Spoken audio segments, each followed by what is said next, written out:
What you've been told, but this guy right here's gonna rule the world. Yeah, that is where I'm gonna be, because I wanna be. No, I don't wanna sit still, look pretty. Hello everyone, and welcome to our next episode of Woman Up. I'm Hayden Thomas. And I'm Kiara Leidens.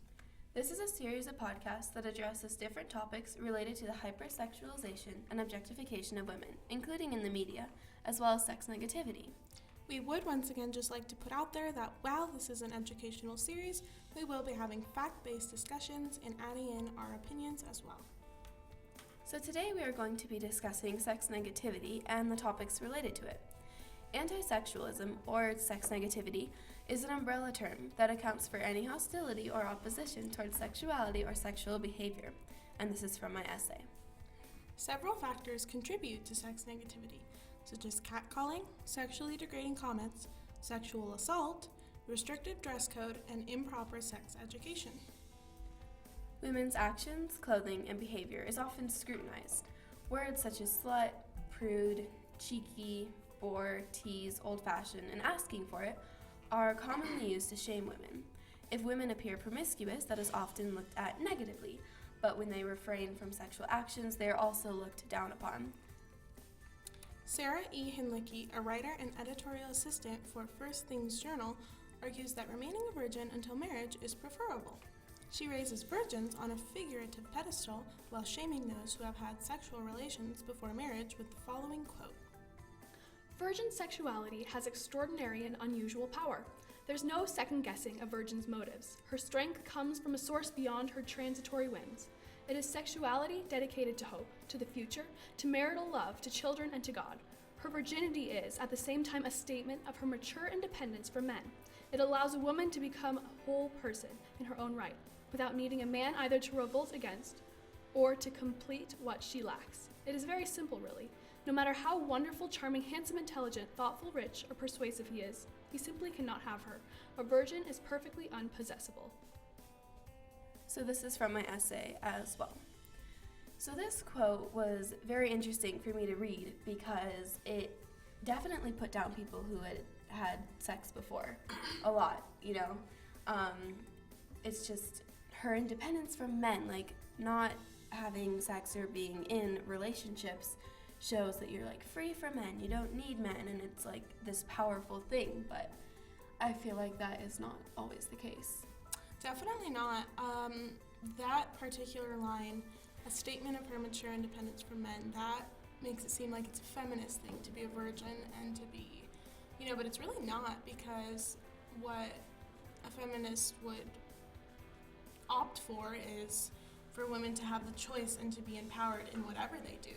Right, and a lot of like empowerment for women is having the choice for something. So she does kind of this really interesting thing where she takes like, I don't know, kind of a shameful quote and turns it into like, oh, this is empowerment. But it's really not unless someone chooses to do this. So I think that people should be able really to choose if they want to remain a virgin until marriage or if they don't. Yeah, the fact that she's so opinionated against people who have had sex before marriage, first of all, that's a majority, not a majority, but that's a significant amount of the population, and a lot of people do make that choice. And second of all, that is a fairly, let's say, non-progressive mindset, because a woman, whether she's had sexual relations or not, it doesn't change her character and it doesn't change who she is in any way. Right, and like I think, as you were saying, this is the mindset that a lot of people have, and I completely agree with that. I was watching a video about this guy who, he was a sex ed teacher, and he was teaching these 8th graders, and almost all of it for the 8th grade girls was about remaining a virgin and like saving yourself and staying pure and whole and like complete. And those are the words that people use, is like purity, like, you know, innocence and all that. But then once someone like has sexual relations or is in a serious relationship, the words turn into like, oh, slutty, you know, like gross, dirty, unwhole. And he showed this. He like had a heart and he was like, oh, you meet this guy, you kiss him, and he tore off a piece of the heart. And then he kept tearing off pieces of the heart And his message was that, like, once you get to the person who you're going to marry, you don't have as much of a, like, heart to give them. And I think that's kind of a hurtful message, because if someone, you know, if you get in a good relationship with someone but it doesn't work out, it helps you learn from that and, like, learn to have a better relationship with someone else next time. But if you're in this mindset that, oh, now I have to marry them or else I won't have my whole heart for the next person, it can be kind of hurtful for someone who's, like, still growing and, like, learning about themselves. Yeah, that's very, this thought that abstinence is the best choice is so widespread. Even in our curriculum, the entire part of our health class that is actual sex ed is required by law, as stated in our syllabus, that abstinence has to be not only provided as an option, but stressed throughout every single lesson, lessons 1 through 10, stressed. That's right. So we do have a couple of facts for you guys from Guttmacher Institute that we thought were very interesting to add. So only 24 states in the U.S. actually require sex education, and 37 states require abstinence education when sex ed is taught. So if the state does have, like, a health and wellness or sex ed course, abstinence has to be included for 37 states. And of these 37, 26 demand that abstinence be stressed. This is worrisome because it has been shown with multiple research, trustworthy sources that when sex education is taught wholly and with other methods and, like, how you can have sex but have sex safely, And, like, birth control and stuff. Right. That's what lowers teen pregnancy rates. not abstinence. And the idea that a lot of people use to kind of argue to say that, like, teaching students abstinence will prevent them from having sexual relations and then will therefore lower teen pregnancy rates. But we've actually seen not really the opposite, but this statement is not true. There are a few studies that have shown how having more information about the different types of birth control, how to get them, how to use them properly and accurately, have lowered teen pregnancy rates. I think it was by a little over 80-something%. Yeah. And so that was really interesting, just, like, over a couple years. So this is also from Guttmacher Institute. Only 13 states require medically accurate information to be taught to students.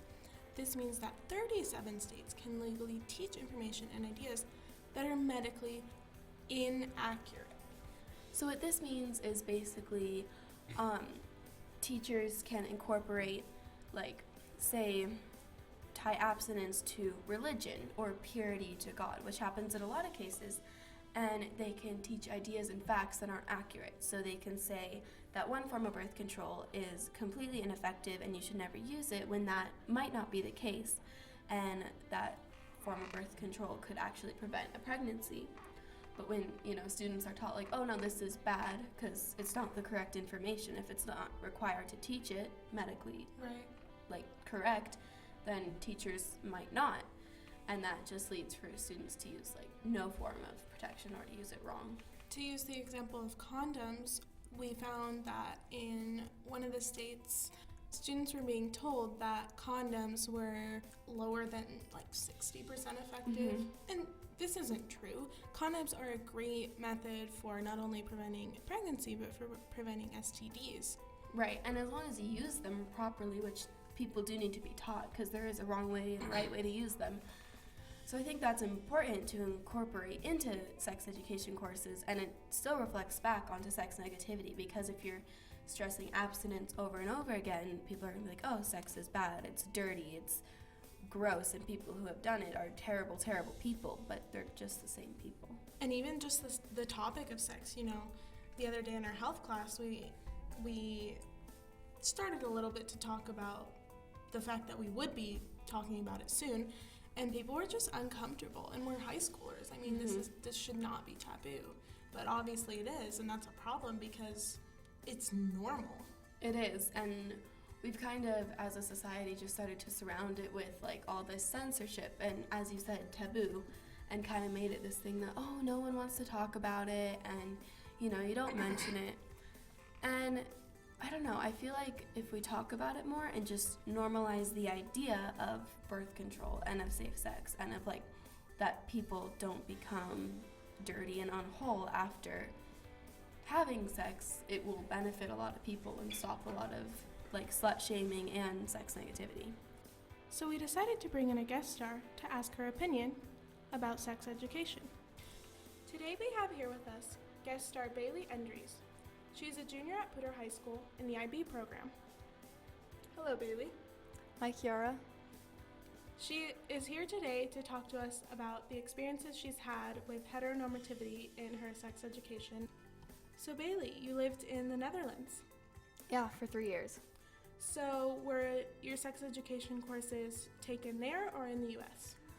Both. I had a growing up group in about, I think, 5th grade in Wisconsin, and then I think I had another sex education class as part of like health or something in 6th grade, also in Wisconsin, and then from 7th grade to 7th grade to 9th grade, I lived in the Netherlands, and in 9th grade we had another sex ed class. Okay, so which one showed more instances of heteronormativity? Well, in 5th grade, they split up the boys and the girls and talked to us about our genitals and the other group's genitals, and I don't really remember that very well because I was young, and I don't remember what we did in 6th grade. But a couple years ago when I was in the Netherlands and we did that sex ed class, like they gave us a booklet and there were a couple pages or like a couple paragraphs about other sexualities other than heterosexuality. And yes, it was interracial, which was really good. Oh, I was really excited about that, but at the same time, it was mainly heterosexuality that was represented, and they didn't go into anything that wasn't sexual as well. What did you learn about non-heterosexual sex? I remember they said use a condom always, which didn't make sense because, like, what if you're a lesbian? You can't put a condom on if you have nothing to put a condom onto. Right. So they didn't say anything about that. They just said always use a condom, and I'm like, great, thanks. That's really useful to the several non-heterosexual girls we have in this class. Like, thanks. Right. I think that was what I mainly remember as, because there was a girl in my class who I was friends with, and she's gay, and she had a girlfriend, and I'm like, you know, this is really helping her from getting an STI. And the last day we had, it was a question day. We basically wrote down a bunch of things we wanted her to answer, our teacher to answer on a note card, and then we turned them in, and it was anonymous. And